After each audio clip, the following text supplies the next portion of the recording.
আমার কলিজার টুকরা ময়মনসিংহের ভাইয়েরা, এই চিন্তাটা নামাজে যখন দাঁড়াই, এই চিন্তাটা মাথায় রাখা যাবে? যাবে? যখন দাঁড়াবো ভাববো হতে পারে this could be my last and final সালাত, হতে পারে এটাই আমার জীবনের শেষ নামাজ। ঠিক কিনা বলেন? তাইলে অন্তরে খুশু আসবে। অনেকে বলে হুজুর নামাজে দাঁড়াই মনে থাকে না, কয় রাকাত পড়ছি ভুলে যায়, কি পড়ছি ভুলে যায়, দিন দুনিয়ার কথা খেয়াল আসে, সারা দিন যেটা মনে করতে পারি না নামাজে দাঁড়াইলে ওটা মনে পড়ে। এরকম আছে না নাই? আমাদের ঢাকায় হয় এটা, আপনাদের ময়মনসিংহে এটা হয় না? না আপনাদেরও হয়? নামাজের মধ্যে সব কথা মনে পড়ে। এজন্য মনে করতে হবে এটাই হতে পারে আমার জীবনের শেষ নামাজ। খুশু, খুশু মানে হৃদয় এবং অঙ্গ প্রত্যঙ্গের স্থিরতা। এক সাহাবী নামাজ পড়ছেন আবার দাড়ি নাড়তেছেন, নামাজ পড়তেছেন এরকম চুলকাচ্ছেন। এই দৃশ্য দেখে বিশ্বনবী বললেন, ইন খাশাআত কলবুহু লা খাশাআত জাওয়ারিহু।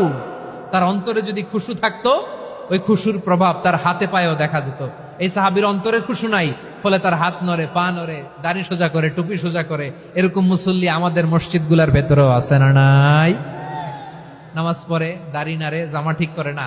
নামাজে যখন দাঁড়াবো খুশু খুদুর সাথে দাঁড়াবো, কারণ আল খাশিঈনা ওয়াল খাশিআত, বিনীত বিনীত বান্দিদেরকে আল্লাহ পছন্দ করে। আবার আল্লাহ বললেন, আমার বান্দিদের মধ্যে ওলামারা আমারে বেশি ভয় পায়, তাদের হৃদয়ে খুশু বেশি। কার কথা? ইন্নামা ইয়াখশাল্লাহ মিন ইবাদিহিল উলামা। আল্লাহর বান্দাদের মধ্য থেকে আলেমরা আল্লাহরে বেশি ভয় পায়। যারা জ্ঞানী, যার হৃদয়ে কোরআন সুন্নাহর জ্ঞান আছে, তারা আল্লাহকে বেশি ভয় পায়। এজন্য আল্লাহর ভয় আমাদের হৃদয়ে থাকার দরকার আছে না নাই? যাদের হৃদয়ে আল্লাহর ভয় আছে তাদেরকে পছন্দ করে কে? যাদের হৃদয়ে আছে আল্লাহর ভয়, তারা কবু পথে ভুলে যায় না। আল্লাহর প্রেম ছাড়া এই দুনিয়ায় কারো কাছে কোনো কিছু চায় না। রাতের আধারে যারা সেজদাতে রয়, দু চোখের শ্রুতে নদী যেন বয়। ছলনার হাতছানি যতই আসুক, পেছনে ফিরেও সে তাকায় না। পড়েন সবাই। যাদের হৃদয়ে আছে আল্লাহর ভয়, তারা কবু পথ ভুলে যায় না। আল্লাহর প্রেম ছাড়া এই দুনিয়ায় কারো কাছে কোনো কিছু চায় না। ঠিক কি না? আল খাশিঈন আল খাশিআত, আমাদের হৃদয়টা থাকুক আল্লাহর ভয় দিয়ে সমৃদ্ধ। আমরা চাই কি চাই না? আল্লাহর ভয় যার হৃদয়ে থাকে সে কখনো পদস্খলিত হয় না, পদচ্যুত হয় না। ঠিক কিনা বলেন? তাহলে খাশিঈন খাশিআত।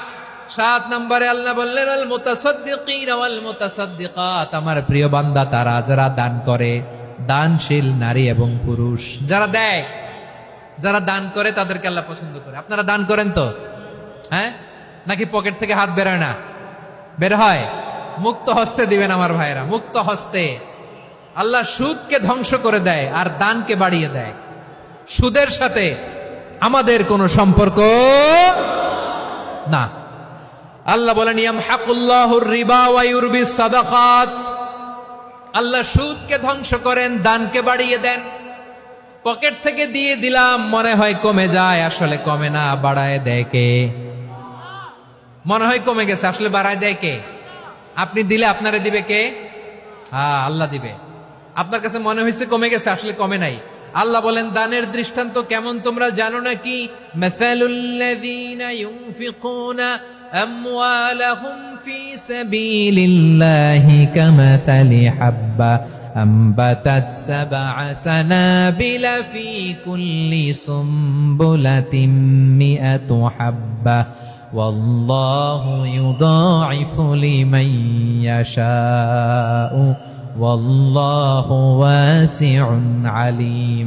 আল্লাহ বলেন, সম্পদের মায়া ছেড়ে তুমি যে মসজিদের দান বক্সে দান করো, তুমি যে মাহফিলের এই অনুষ্ঠানে দান করো, তুমি যে গরিবের হাতে টাকা তুলে দাও, তোমার এই দানের দৃষ্টান্তটা হলো একটা চারা বীজের মতো।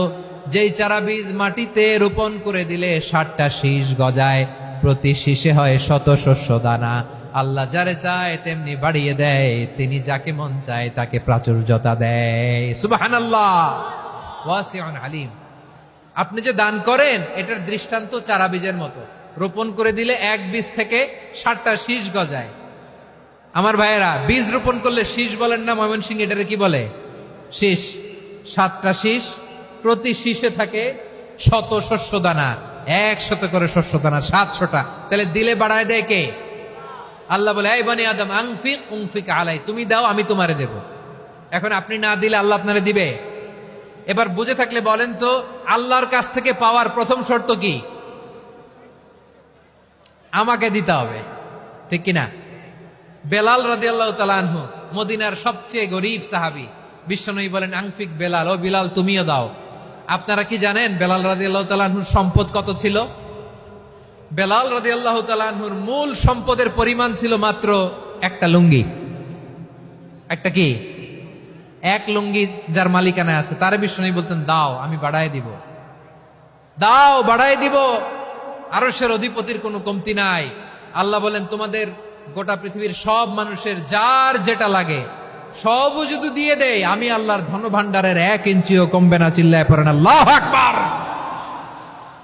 এজন্য আল্লাহ বললেন, মুতাসাদ্দিকিনা ওয়াল মুতাসাদ্দিকাত, দানশীলদেরকে আমি ভালোবাসি। 7টা চলে গেল। 8 নম্বরে আল্লাহ বললেন, ওয়াসসাইমিনা ওয়াসসাইমাত, রোজাদারদেরকে ভালোবাসি। আজকে রোজা রাখছেন? হ্যাঁ রাখছেন না? মাশাআল্লাহ মাশাআল্লাহ। সিয়াম পালন করবেন, সিয়ামের সওয়াব আল্লাহ নিজ হাতে দেবেন। সেই স্টপ স্টপ, সামনে আসবেন না, স্টপ, পেছনে পেছনে পেছনে। আচ্ছা, শেষ করে দিচ্ছি। 8 নম্বরে রোজাদারদেরকে আল্লাহ ভালোবাসেন, রোজাদার নারী ও পুরুষ। 9 নম্বরে হাফিযিনা ফুরুজাহুম ওয়াল হাফিযাত, যারা লজ্জাস্থানের হেফাজত করে, দৃষ্টির হেফাজত করে, অসংলগ্ন জায়গায় দৃষ্টি দেয় না, আল্লাহ তাদেরকে পছন্দ করে। সব শেষে ওয়াযাকিরিনাল্লাহ কাসীরা ওয়াযাকিরাত, যারা সময় পেলেই আল্লাহর জিকির করে। চেয়েছিলাম মনটা ভরে আয়াতের পুরো তাফসীর করব, সম্ভব হচ্ছে না। এই 10টা বৈশিষ্ট্য আল্লাহ তাআলা বড্ড পছন্দ করেন। ইসলামের সব মৌলিক অনুষঙ্গ এখানে চলে এসেছে। আমরা যেন আল্লাহর আইনের সামনে আত্মসমর্পণ করতে পারি, আমরা যেন পাক্কা ইমানদার হতে পারি, আমরা যেন বিনীত হতে পারি, আমরা যেন লজ্জাস্থানের হেফাজত করতে পারি, রোজা রাখতে পারি, দান করতে পারি, আমরা যেন আল্লাহকে সবসময় স্মরণ করতে পারি। আল্লাহ আমাদের তৌফিক দান করুক। সবাই পড়ি আমিন। হাযা মা ইনদি ওয়াল ইলমু ইনদাল্লাহি আলাইহি তাওয়াক্কালতু ওয়া ইলাইহি উনীব।